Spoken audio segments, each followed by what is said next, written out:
राम राम. मी advocate Ramesh Rajurkar Rajurkar Nandigram news चॅनलवर आपलं हार्दिक स्वागत करतो. आजचा एपिसोड जो आहे, माझे आवडते ट्रम्प तात्या. ट्रम्प निवडून येण्यापासून जगामध्ये त्यांच्याबद्दलची हवा तयार झाली. बऱ्याच देशांना असं वाटतं मला ट्रम्प जर अमेरिकेचे राष्ट्राध्यक्ष झाले तर आपलं काय होईल. ट्रम्पचे काही निर्णय खूप चांगले आहेत, याबद्दल दुमत नाही. पण ट्रम्पनं भारताच्याबद्दल जी काही भूमिका घेतलेली आहे ती चुकीची आहे असं माझं मत आहे. आज ट्रम्प 75 वर्षाचे आहेत. आजही त्यांची काम करण्याची ऊर्जा जी आहे ती तरुण मुलांना लाजवेल अशी आहे. तसे वैयक्तिक आयुष्यामध्ये ट्रम्प यांनी सगळे रेकॉर्ड मोडलेले आहेत. पण एक अमेरिकेच्या राष्ट्राध्यक्षामध्ये सगळ्यात महामूर्ख राष्ट्राध्यक्ष झाला जो बायडेन, आणि त्यानं केलेल्या सगळ्या कार्यामुळं ट्रम्प तात्या निवडून येतील याबद्दल दुमतच नव्हतं, गॅरंटी होती. ट्रम्प यांनी त्यांच्या देशाबद्दल घेतलेली भूमिका मान्य आहे, त्याबद्दल दुमत नाही आहे. ट्रम्प भारताच्या बाबतीत जी भूमिका घेत आहेत ती चुकीची आहे असं माझं वैयक्तिक मत आहे. आणि अमेरिका कधीच भारताचा मित्र नव्हता.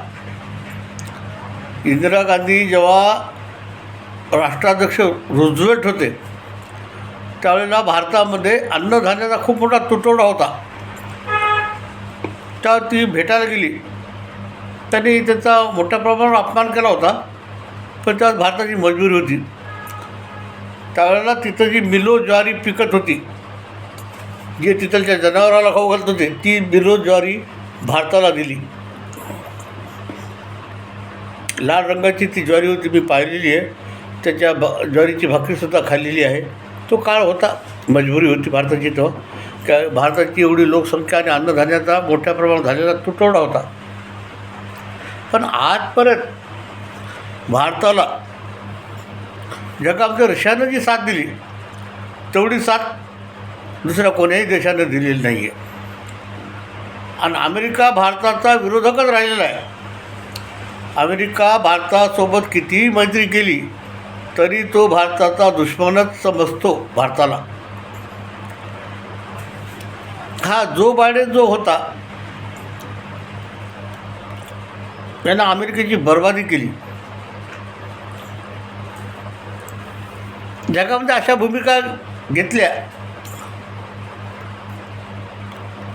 आणि त्यालाही जो बायडेन स्वतः नाही, त्याची तब्येत खराब होती. त्या लक्षात राहत नव्हतं, विसरत होता. तो भाषण करताना काहीतरी बरळत होता. आणि भारताविरुद्ध माजी राष्ट्राध्यक्ष बराक ओबामा, बिल क्लिंटन जे लेवस्कीच्या प्रकरणामध्ये जगभर गाजले, आणि जो बायडेन यांनी भारताविरुद्ध फार मोठं षडयंत्र केलं होतं की मोदी हे पुन्हा निवडून येऊ नयेत. आपले विरोधी पक्ष नेते आहेत, याला पंतप्रधान व्हायची फार इच्छा आहे की त्यांना 36 वेळा उमेदवार म्हणून लॉन्च केले. पण ते रील प्रॉडक्ट किती वेळा, का मुळात प्रॉडक्टच खराब आहे. किती वेळा लॉन्च केल्यानं काही झालेलं नाही. त्याचं मोठ्या प्रमाणात त्यांनी भारताच्या विरुद्ध षडयंत्र केलेलं आहे. भारतात काही झालं नाही त्याचं, पण बांगलादेशमध्ये केलेला प्रकार लक्षात आला आपल्याला की आज काय परिस्थिती बांगलादेशची, की जिथं या राष्ट्राध्यक्ष होत्या त्यांना तिथून हाकललं हसीना. त्यांनी त्या बांगलादेशची चांगली प्रगती केली होती. मोठ्या प्रमाणावर लोकांना रोजगार निवडून दिला होता, निर्माण करून दिला होता, उत्पादन वाढवलं होतं. त्यांची GDP सगळ्यात चांगली होती पाकिस्तानपेक्षाही. आज त्या बांगलादेशी काय गत करून टाकली. त्याला कारणीभूत जो बायडेन आहे, बिल क्लिंटन आहे, बराक ओबामा आहेत. आणि त्यांचा तोच प्लॅन भारतात होता, पण भारतातल्या जनतेनं तो सक्सेस होऊ दिला नाही. भारताचं नशीब चांगलं आहे की नरेंद्र मोदीसारखा एक चांगला पंतप्रधान आज आपल्याला लाभलेला आहे. हां, तर ट्रम्प तात्याबद्दल बोलायचं तर ट्रम्प तात्यांनी भारतावर 100% टॅक्स लावला. 100% भारतातून येणाऱ्या वस्तूवर 100% टॅक्स ते चार्ज करणार आहेत. भारतातून अमेरिकेत जाणाऱ्या ज्या वस्तू आहेत त्या खाद्यपदार्थाचे आहेत. कोणत्या लक्झुरियस वस्तू नाही आहेत. काही विमान नाही आहे, काही जहाज नाही आहे. अहो, भारतातली साधी कारसुद्धा अमेरिकेत खरेदी केल्या जात नाही. कारण अमेरिकेच्या लोकांचं जे जगणं आहे ते फार मोठ्या हाय स्टँडर्डचं आहे.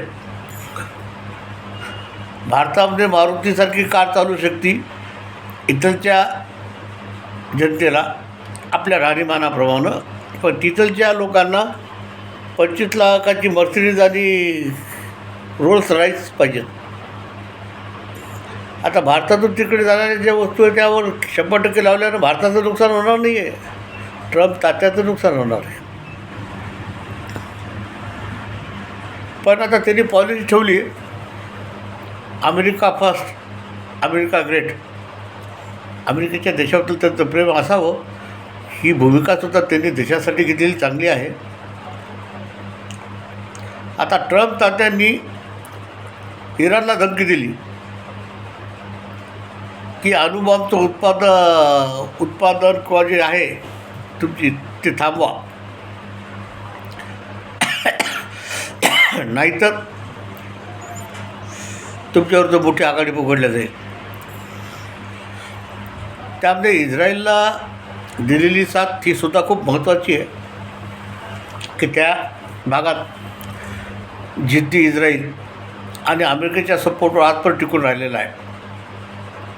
तर त्या देशाच्या राष्ट्राध्यक्ष जनतेची फार मोठी भूमिका आहे.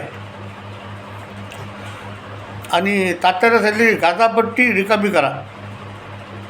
इजिप्त आणि इतर देशांना सांगितलं की तो गाझापट्टीतल्या लोकांना तुम्ही आश्रय द्या. ती भूमिका पण खूप चांगली आहे की ते म्हणजे गाझापट्टी आम्ही डेव्हलप करून देतो म्हणजे तुम्हाला राहायला. म्हणजे गाझापट्टीवर कब्जा करायचा आहे, डेव्हलपमेंट करायची आहे आणि अमेरिकेचे ठाणं आपल्या भाषेत निर्माण करायचं, ठिकाणा निर्माण करायचा, जो मिलिटरी बेस असेल त्या भागामध्ये कंट्रोल करण्यासाठी. त्याहीपेक्षा चांगली गोष्ट अशी झाली युक्रेनचा राष्ट्राध्यक्ष हा जो विरोधी अभिनेता आहे त्या देशातला आणि लोकांनी त्याच्या अभिनेत्याच्या भूमिकेवर त्याला राष्ट्राध्यक्ष केलं आणि त्या जेलेन्स्कीचा जो अपमान केला तो खूप चांगला झाला. त्यांनी सरळ सरळ धमकी दिली की आतापर्यंत तुला दिलेले पैसे तिथं आम्ही अमेरिकेने सपोर्ट केला आहे, त्याच्याबद्दल ते तुझ्या देशातले सगळे खनिज पदार्थांचा आमच्यासोबत करारनामा कर, युद्ध थांबव, नाही थांबवलं तर तुझे दुष्परिणाम तुला भोगायला तयार राहा. आणि युक्रेननं रशियासोबत युद्ध हे आपल्या हातावर करून घेतलेलं आहे आणि त्याला नाटो आणि अमेरिकेचा मूर्ख राष्ट्राध्यक्ष जो बायडेन यानं मदत केली.